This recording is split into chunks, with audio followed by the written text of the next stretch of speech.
going on, ladies and gentlemen? Dino's back with another Destiny exotic weapon review, and today we'll be reviewing ThunderLord and Heavy LMG.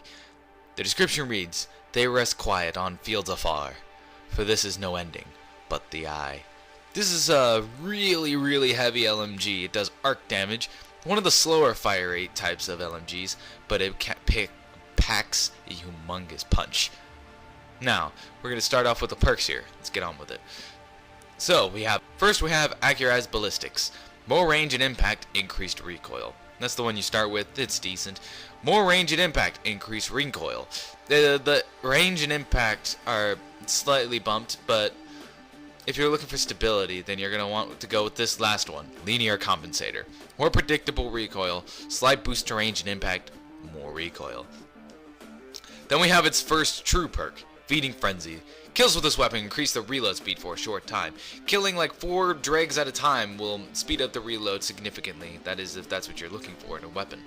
But this does mow down enemies really easily.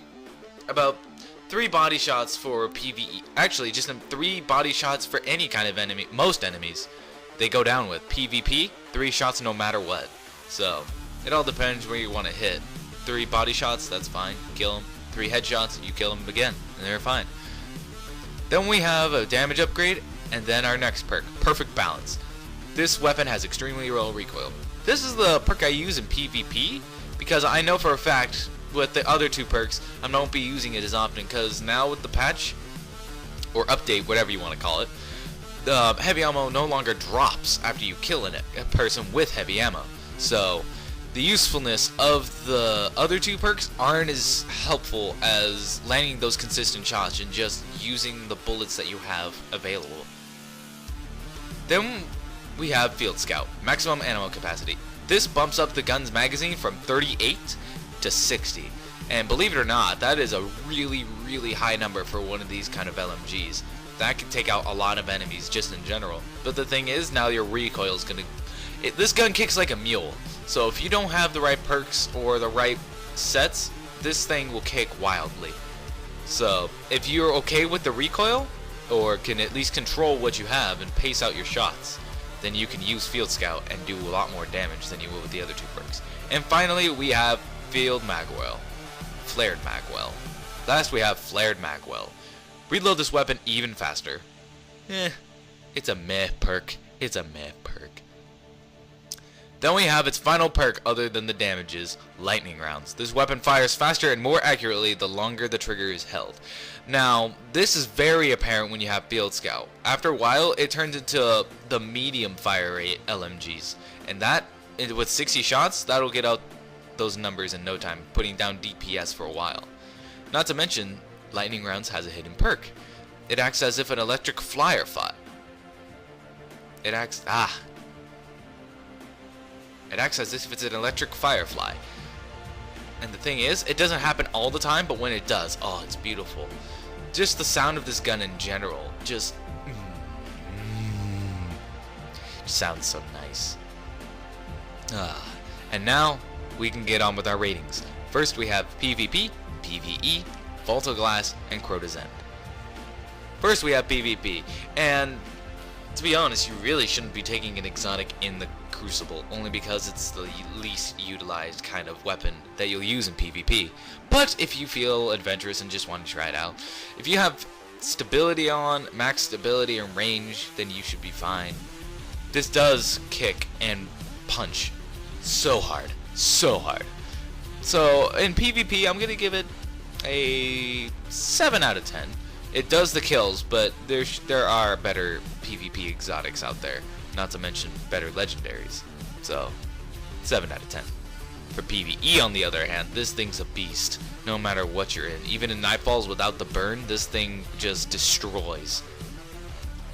With Arc Burn, though, everything is almost a one-shot. Captains, 4-shot. And not even half a clip. You can clear out just about any room.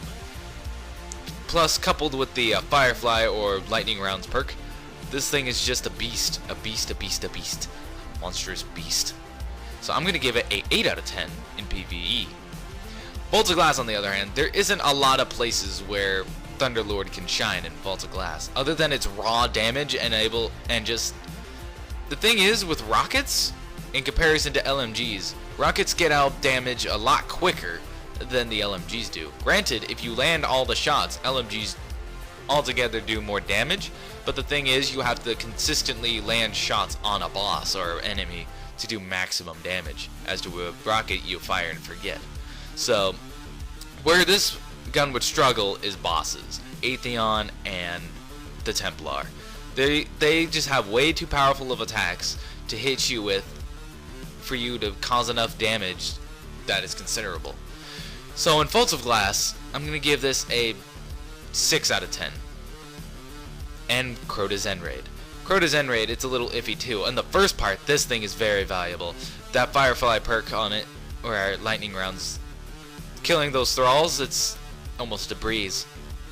But anywhere else, though, it's more just of a powerhouse weapon. It's not gonna stand out like Gallahorn would.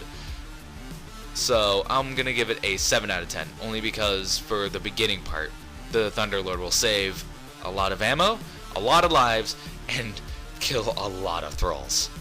But overall, this gun, only because, well, not only, but the fact that Zero has not sold this weapon yet, watch, I'm calling it next week, he's gonna sell it. But with ThunderLord being one of the rare exotics out there, along with Hardlight, it just makes it that much more special. Not a lot of people have this, but in terms of practicality and usefulness, I'm gonna give this gun a 8 out of 10.